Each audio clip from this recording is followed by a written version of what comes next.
Okay, local style மீன் குழம்பு செய்ய போகிறோம். தேவையான அளவு எண்ணெய், சின்ன வெங்காயம், தக்காளி, ஒரு கொத்து கருவேப்பிலை, சீரகம், மிளகு எல்லாம் சேர்த்து நல்லா வதக்கிக்கலாம்.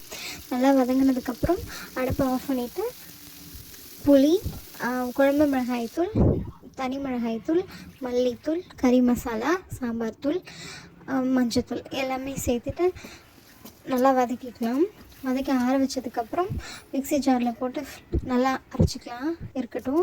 இப்போ அடுப்பில் வானல் வச்சுட்டு வானலில் தேவையான அளவு எண்ணெய் காய்ஞ்சதுக்கப்புறம் கடுகு, வெந்தயம், ஒரு கொத்து கருவேப்பிலை, பச்சை மிளகாய், இஞ்சி பூண்டு பேஸ்ட்டோட பச்சை வாசனை போனதுக்கப்புறம் அரைச்சி வச்சிருக்கிற மசாலா, குழம்புக்கு தேவையான அளவு தண்ணியெல்லாம் ஊற்றிட்டு உப்பு தேவையான அளவு போட்டுட்டு இந்த இடத்துல புளி, காரம் எல்லாமே செக் பண்ணிக்கலாம். நல்லா குழம்பு நல்லா சுண்டி வந்ததுக்கப்புறம் க்ளீன் பண்ணி வச்சுருக்கிற மீன் எல்லாம் சேர்த்துட்டு ஒரு 5 நிமிஷம் கழித்து கொத்தமல்லி தூவி இறக்கிக்கலாம். சரி, நான் கருவேப்பிலை தான் போட்டிருக்கேன், ஏன்னா எனக்கு கொத்தமல்லி பிடிக்காது. அப்புறம் ஆஃப் பண்ணிடலாம். குழம்பு தயாராகிடும்.